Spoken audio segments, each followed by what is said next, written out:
Ibu bapak saudara-saudara sekalian, miskin beriman jauh lebih baik daripada kaya fasik.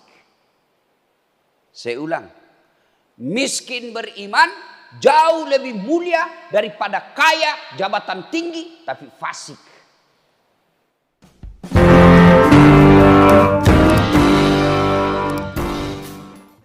Suatu kali Nabi bertanya kepada sahabat, siapa yang tahu umatku di antara kalian hamba Allah yang paling menakjubkan imannya? Jadi makutani Nabi tak, kira-kira makhluk yang paling menakjubkan imannya itu siapa? Sahabat menjawab, para malaikat ya Rasulullah. Nabi menjawab, bukan, tanya sama malaikat. Bagaimana mereka tidak beriman kepada Allah? Mereka bisa berdialog langsung dengan Allah. Jadi tidak istimewa itu. Mereka beriman kepada Allah para malaikat karena mereka bisa langsung melihat kepada Allah. Lalu sahabat berkata lagi, kalau begitu para nabi dan rasul yang istimewa imannya. Kata Nabi, tidak. Bagaimana kami tidak beriman kepada Allah? Kami menerima wahyu, bisa berdiskusi dan bicara langsung dengan malaikat. Ya wajar kalau kami beriman. Lalu sahabat lagi berkata, kalau begitu kami ini sahabatmu ya Rasul. Nabi bersabda, bukan juga kamu. Kenapa? Bagaimana kalian tidak beriman kepada aku? Mereka tidak beriman kepada Allah. Kalian ketemu dengan saya. Kalian melihat mukjizat. Kalian bisa berdialog dengan saya. Ya wajar kalau kau beriman kepada Allah dan Rasulnya. Kau melihat saya. Kalau begitu seluruh sahabat berkata, kalau begitu siapa ya Rasulullah? Kira-kira siapa? Saya tanya, bapak-bapak pernah ketemu Allah? Bapak pernah ketemu Allah? Coba jawab. Pernah ketemu Allah? Tidak. Pernah ketemu Nabi? Pernah lihat mukjizat? Pernah lihat mukjizat Nabi? Subhanallah. Tidak toh? Tapi apa bapak beriman kepada Allah? Beriman kepada Allah dan Rasulnya? Beriman. Luar biasa. Tidak pernah ketemu Allah. Tidak pernah melihat Nabi. Tidak pernah melihat mukjizat. Tapi beriman kepada Allah.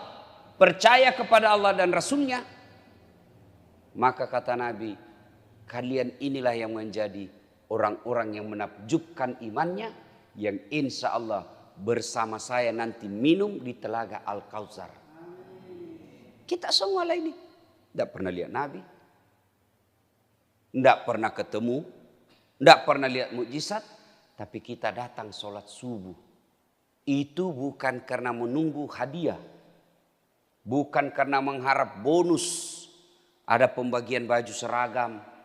Ada pembagian sembako. Kalau datang, memang dilihat hadiahnya. Sekarang apa ada yang mengharap beras datang ke sini? Tidak. Apa yang menggerakkan Bapak datang ke sini? Karena percaya kepada Allah dan beriman kepada Rasulullah. Maka itulah orang-orang yang menakjubkan imannya. Kita lah semua ini. Tapi apa cukup sampai di situ? Belum. Sebab Nabi pernah. Assalamualaikum warahmatullahi wabarakatuh. Salat maghrib. Assalamualaikum warahmatullahi wabarakatuh. Ada sahabat namanya Sa'labah. Ini Sa'labah. Assalamualaikum warahmatullahi wabarakatuh. Sahabat yang lain bersikir. Allahumma antas salam. Ini Sa'labah. Allahumma lantas jalan. Assalamualaikum. Lupa. Langsung lompat. Sahabat yang lain bersikir. Ini langsung lompat. Pergi. Karena ada orang begitu Pak. Assalamualaikum. Salam. Lihat-lihat pintu. Mana ini? Dan yang paling menjengkelkan lagi. Dia ambil saf paling depan. Baru assalamualaikum langsung pergi. Karena dia bilang tidak ada doa bersama. Ada kan yang begitu? Itu tidak beradab. Kalau bapak tidak mau doa bersama, tidak mau berzikir bersama selesai sholat, tolong hargai orang yang mau zikir. Gimana caranya? Di belakanglah kau duduk supaya kau tidak halang-halangi orang yang main. Kamu coba lihat, ada itu yang begitu Pak toh. Assalamualaikum. Langsung lupa. Kau tidak hargai orang tua yang ada di sampingmu. Mu polo-polo. Itu orang-orang tidak beradab itu. Biar hebat ilmumu, kalau kau tidak beradab, tidak ada nilaimu di hadapan Allah. Karena Nabi jelaskan, hairun nas anfa'hum linnas. Paling baik di antara kalian yang paling bagus manfaatnya. Kau rugikan orang, kau injak-injak. Bahkan Nabi ditanya, untuk apa kau datang ke muka bumi ya Rasul? Untuk apa kau diutus ke muka bumi? Kata Nabi, mencerdaskan kehidupan bangsa. Bukan. Memberantas kemiskinan. Bukan. Untuk apa? Liutammimal makarimal akhlak. Memperbaiki akhlak. Kira-kira kalau bapak assalamualaikum masih sikir-sikir tiba-tiba dipotong. Tersinggung apa tidak? Tersinggung apa tidak? Tersinggung Pak. Mau kurang jarak nih ya. Maka kalau bapak ibu tidak mau bersikir setelah sholat. Tidak mau bersikir bersama. Ya sudahlah. Di belakanglah duduk. Di belakanglah ambil saf. Supaya anda tidak melukai perasaan sesamamu muslim. Nah, ini Sa'labah, assalamualaikum warahmatullahi wabarakatuh, lompat. Dilihat sama Nabi. Sa'labah ini tidak tahu bersikir-sikir. Hari kedua juga begitu. Assalamualaikum warahmatullahi wabarakatuh, labus sih.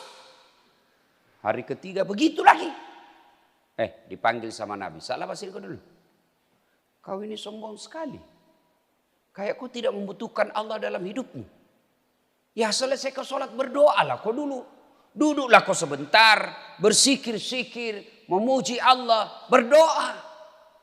Ini kayaknya kau sombong sekali. Tidak membutuhkan Allah. Jadi kalau ada orang Pak selesai sholat langsung pergi. Ada dua kemungkinan. Satu. Dia sombong merasa tidak membutuhkan Allah. Yang kedua mau sekali berak. Berak di jambang. Mudah-mudahan yang cepat pulang tadi itu. Karena mau buang air besar. Atau mau pergi urus perahu. Ya kan? Nah, akhirnya mendengar ini Sa'labah berkata, ya Rasulullah, sebenarnya ini sudah lama saya mau. Tapi baru ini ya sekesempatan lah. Saya ini orang miskin ya Rasul. 1 sarungku. Ada di sini yang 1 sarungnya? Ada di sini 1 sarungnya Pak? Tidak mungkin. Ini Sa'labah 1 sarungnya. Ya Rasulullah sik dimilih pakku kesik. Komondro kak masih kiri. Saya tinggal bersikir. Tidak ada nak pakai istriku. Menunggu kesengin istriku di rumah. Bergiliran nak pakai ini sarung. Sementara waktu maghrib cepat habis. Jadi kalau saya lama bersikir habis maghrib. Tidak ada dia pakai istriku. Kira-kira ada miskin begitu di sini? Ada? Tidak mungkin Pak. Orang Bugis jangankan sarung 1. Istrinya aja kadang 2. Maka Sa'labah lalu berkata kepada Rasulullah. Ya Rasulullah karena sudah terlanjur anda tanya saya ini. Tolonglah doakan saya kasihan. Supaya saya kaya juga. Kata Nabi Sa'labah. Siapa teladanmu? Anda ya Rasulullah. Siapa yang kau contoh dalam hidupmu? Anda ya Rasulullah. Kau lihat saya kaya? Tidak ya Rasul. Ya sudah ngapain kau kaya pulang kau? Pulang. Kau pikir-pikirlah. Kau kira enak jadi orang kaya. Kau pikir-pikir dulu. Pulang Sa'labah. Besok ketemu lagi sama Nabi. Ya Rasulullah. Saya sudah pikir-pikir ini. Sudah pikir. Memang enak kalau miskin. Tapi lebih enak lagi kalau kaya ya Rasul. Kalau saya kaya ya Rasul. Alhamdulillah ada bisa rungkut 2. Istriku bisa bersikir dulu. Kalau saya kaya ya Rasul. Saya bisa beli kambing untuk kurban. Kalau saya kaya ya Rasul. Saya bisa bantu tetanggaku. Enaklah kalau kaya. Kata Nabi pikir kau dulu deh. Pikir kau. Sudah kupikir ya Rasul. Memang enak miskin. Lebih enak lagi kaya. Kau mampu memikulnya. Siap insya Allah saya mampu memikulnya. Baiklah kalau begitu. Akhirnya Nabi doakan. Nabi kalau doakan pasti diterima Pak. Ya Allah, bukakan pintu rezekinya, murahkan rezekinya. Sudah didoakan, Nabi kasih Alqamah, Alqamah ini, Sa'labah. Nabi kasih Sa'labah, kambing, seekor kambing betina yang hamil tidak ada suaminya. Kambing Pak, hamil, tidak ada suaminya. Pernah lihat kambing di sini hamil tidak ada suaminya? Pernah? Ya biasa, namanya juga kambing. Masa ada kambing akad nikah? Saksi das atlatif. Wih, kambing nikah. Kambing. Tapi biasa namanya kambing Pak. Tapi sekarang zaman modern, banyak juga cewek mau saingan sama kambing. Hamil tidak ada suaminya. Bembe. Ya? Nah pulang. Dikasihlah kambing hamil. Subhanallah, dengan izin Allah. Dari satu ekor menjadi beberapa ekor. Dari beberapa ekor menjadi puluhan ekor. Mulailah si ibu Sa'labah. Yang tadinya belum azan sudah di masjid. Ini kamak nih baru datang. Dah bilang Nabi. Nah kena nih abalak Sa'labah. Lewat. Dulu waktu belum ada perahunya. Belum azan sudah ada di masjid. Sekalinya sudah ada perahunya. Sudah kamak baru datang. Sibuk nih ngurus ilo pindah. Akhirnya apa? Makin hari dari puluhan ekor menjadi ratusan ekor. Akhirnya apa? Bukan lagi kamak dia datang. Mas sebuk nih. Masbuk Pak. Sudah rakaat terakhir baru datang. Dalam hati Nabi Nah kena tongannya wala. Karena betul sudah ini musibah Sa'labah. Lama-lama makin banyak kambingnya. Tidak muncul Sa'labah. Tidak muncul sama sekali berjamaah. Lalu Nabi bertanya, saudara-saudara sekalian, ada yang lihat Sa'labah?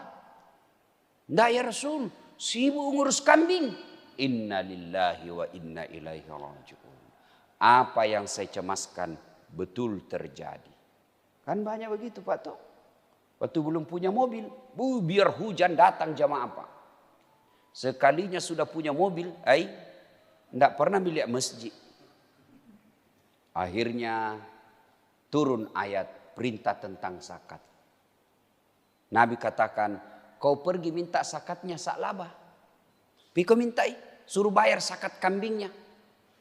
Pergilah sahabat. Assalamualaikum warahmatullahi wabarakatuh. Waalaikumsalam warahmatullahi wabarakatuh. Kau, ya Sa'labah, kami diperintah Rasulullah untuk mendatangimu minta zakatmu. Minta kau keluarkan kambingmu. Apa kata Sa'labah? Apa? Nabi minta kambing, bayar kau zakatmu. Enakmu. Saya setengah mati urus ini kambing. Siang malam saya urus. Gara-gara ini kambing saya tidak datang ke masjid. Kamu datang minta-minta. Siapa kamu? Lapor sama Nabi. Inna lillahi wa inna ilaihi raji'un. Nah kena tongannya balak Sa'labah. Datang 2 kali. Tidak bayar zakat. Datang ketiga kalinya penagih zakat. Tidak mau. Akhirnya wafat Rasulullah. Tidak pernah bayar zakat Sa'labah. Ada yang terlupa. Sebelum wafat Rasulullah. Turun perintah Quran.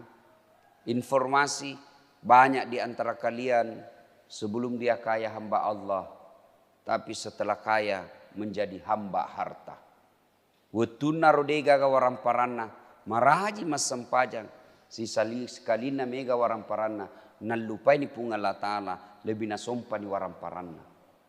Ayat ini disampaikan kepada Sa'labah. Sa'labah, baru ayat turun. Kamu nak kena ini. Kau juga orang Madinah begini. Sa'labah kemudian istighfar. Astagfirullah. Dia ambil hartanya kambingnya. Dia kirim datang kepada Nabi. Ya Rasulullah terima zakatku. Apa kata Nabi Sa'labah? Sudah bawa pulang itu kambingmu. 3 kali saya pergi. Utusanku 3 kali itu sahabatku. Kau suruh tapi kau tidak mau bayar. Sudah kau kasih malu saya. Bawa itu. Andre. Kalau orang Bugis, Andre kau lah wajah. Andre nih, Andre mana nih? Maka kau pulang. Wafat Rasulullah. Sa'labah datang bawa zakatnya kepada Abu Bakar. Abu Bakar kata, mana saya berani? Nabi tidak terima. Apalagi saya tidak berani saya. Wafat lagi Abu Bakar diganti oleh Umar. Ya Amiral Mukminin, terima zakatku. Kata Umar, Nabi tidak berani terima. Abu Bakar tidak terima. Mana saya berani? Akhirnya gelisah Sa'labah,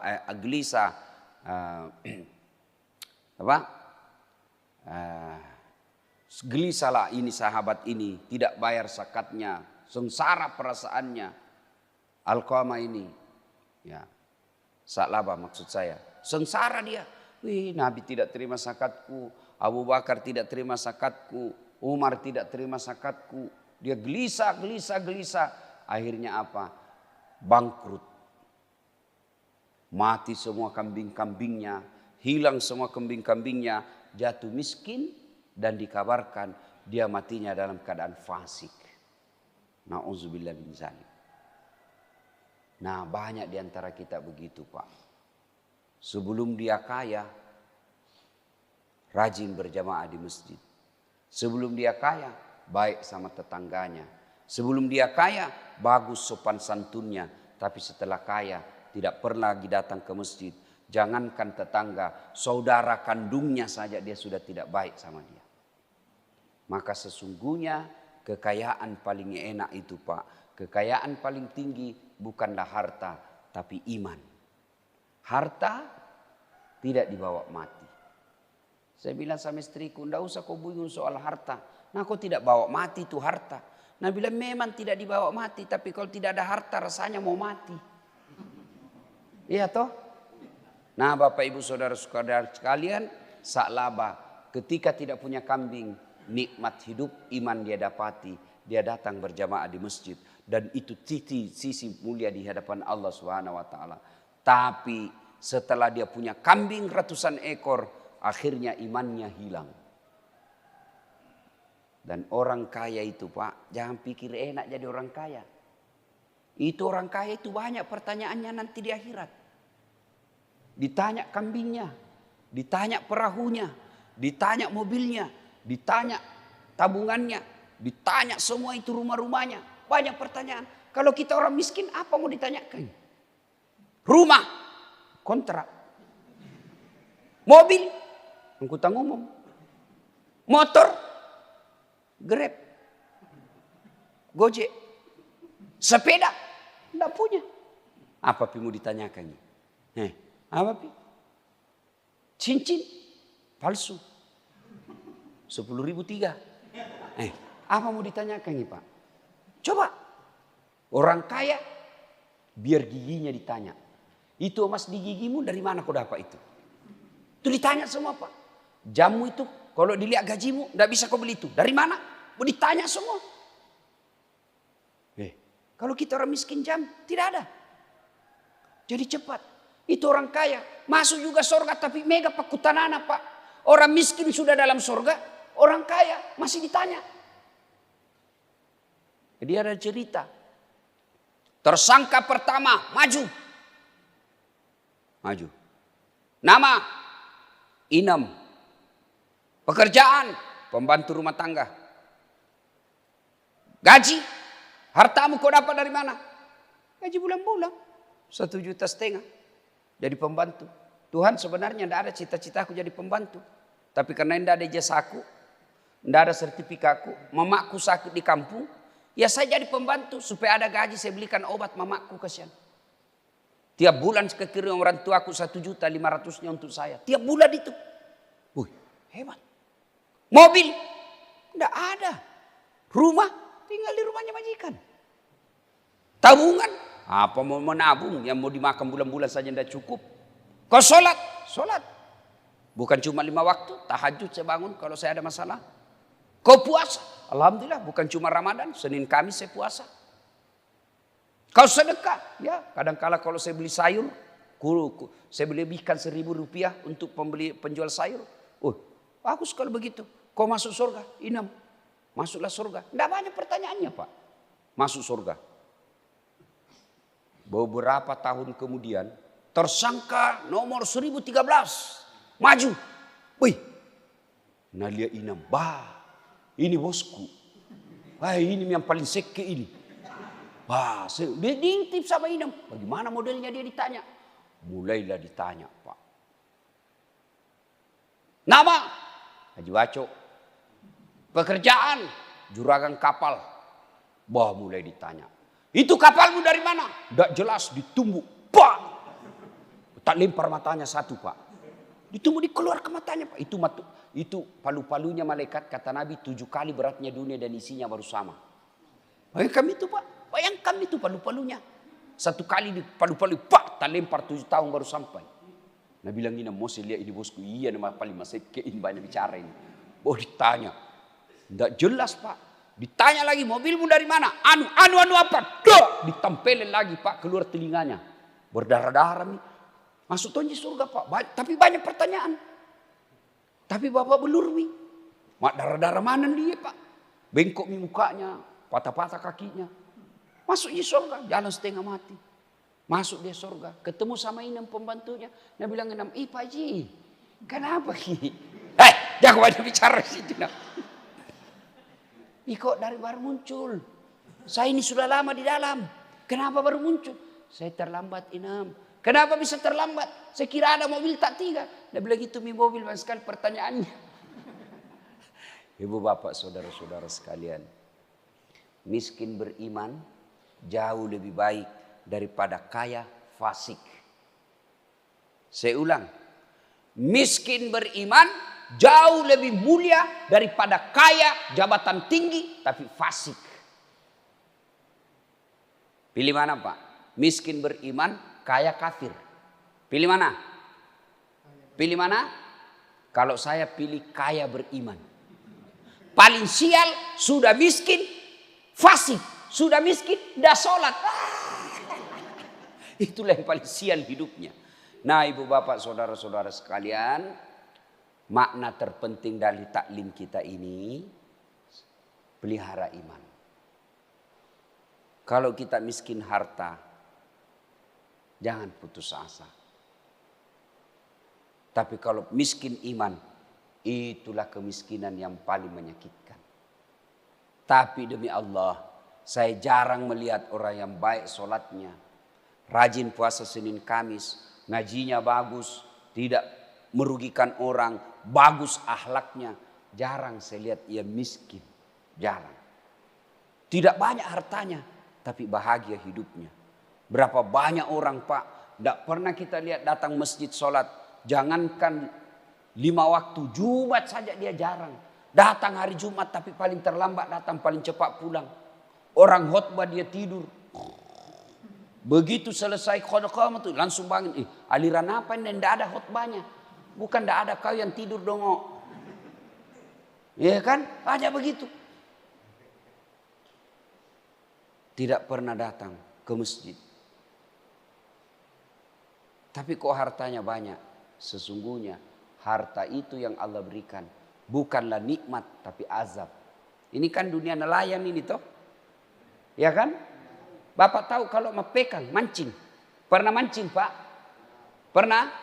Bukan pernah, sering. Itu kalau bapak mancing apa di ujung kail? Apa di ujungnya kail? Apa? Umpan toh? Nah, itu umpan kira-kira mau kasih senang ikan atau tidak? Hah? Mau kasih senang ikan? Tidak, pancing. Namanya dipancing kok. Andre lu tikek kok. Makan. Bah! Berarti orang yang kaya tapi tidak pernah batu agamanya, tidak pernah ingat Allah, sebenarnya dia lagi dipancing. Dikasih makan kok itu pancing, di dalamnya ada kain. Begitu keken makan, naik, bayangkan nasibnya itu ikan. Bah! Kepalanya langsung dipotong, direbus, dikasih garam. Coba, begitulah orang kaya yang tidak bagus imannya. Dikasih terus supaya dia semakin jauh dari Allah Subhanahu wa taala. Nauzubillah min zalik. Nah, ibu bapak saudara-saudara sekalian, ini saja tausiah kita, mudah-mudahan ada manfaat. Jangan lupa tetap jaga kesehatan. Ya, jangan lagi kita bilang tidak ada corona. Kalau ada orang bilang tidak ada corona sini, saya bawa ke di ruang isolasi. Orang yang kena corona jangan kau pakai masker. Maka caranya adalah pakai masker, ya. Pakai masker. Ini bagus ini masker. Tidak ada ruginya orang pakai begini. Tidak ada ruginya, Pak. Ya, hidung insya Allah terhindar dari debu. Insya Allah kalau terhindar dari debu hidung, dek nak kena ke influenza. Ya, nah, caranya memelihara kesehatan ini satu, hidup sehat, minimal istirahat 8 jam kalau tidur, jangan begadang, makan yang bergizi, ya. Ustaz, mana mau bergizi Ustaz? Nah kita ini tidak punya pembeli daging, tidak usah makan daging. Makan bergizi itu satu syaratnya halal. Jangan makan yang tidak halal. Ya, jaga perasaan, jangan selalu cemas, jangan suka berkelahi, jangan selalu dendam. Orang yang selalu enak perasaannya, hatinya selalu bahagia, imunnya meningkat. Kalau imunnya baik, maka biar masuk imun, biar masuk kuman, imun usir itu kuman. Imun itu daya tahan tubuh. Dan umumnya nelayan Pak, daya tahan tubuhnya kuat. Kuat dingin, kuat matahari, terendam air laut itu sumber obat. Ya, insya Allah. Nah, sudah itu jaga jarak, pakai masker, jangan pernah pegang tangan sebelum cuci tangan. Jangan pernah pegang muka sebelum cuci tangan. Insya Allah selebihnya bertawakal kepada Allah Subhanahu wa taala. Ibu Bapak, demikian kita tidak buka sesi tanya jawab sebab saya harus ke bandara jam 7 dan saya harus pulang dulu mandi, prepare, persiapan dan lain-lain sebagainya. Insya Allah lain waktu dan kesempatan. Terima kasih seluruh mana, saya dengar di sini banyak orang Bugis, ya. Jaga marwah dan harga diri orang Bugis, ajak tama pakai sirik-sirik ko kampung natawe. Ya. Orang Bugis itu insya Allah kalau dia pergi merantau umumnya sukses dan dermawan. Jangkit sekek di, karena tidak ada orang suka itu orang sekek. Bahkan orang sekek sekalipun tidak ada suka juga itu orang sekek. Dia bilangnya kok piru mana mas sekek, padahal dia juga mas sekek. Itu jelek itu sifat sekek ya. Nah, ciri-cirinya orang dermawan itu di satu negeri, kalau masjidnya bagus berarti orang yang ada di kampung itu dermawan. Tapi kalau masjidnya jelek, itu mas sekek mega tuh. Alhamdulillah masjid tak bagus. Tinggal ini kubahnya mau diperbaiki. Nah ini kubahnya. Ini kubah kalau tidak bagus, nah bapak mati orang yang baik rumahnya, nah cari kau nanti Tuhan. Kenapa itu? Nah sapa aku pengalat ta'ala. Iko nanti kau biarkan itu kubah masjid kau tidak beres. Nah kau yang ketawa saya serius ini. Ya, mudah-mudahan ada manfaat. Terima kasih. Lebih dan kurangnya mohon dimaafkan. Assalamualaikum warahmatullahi wabarakatuh.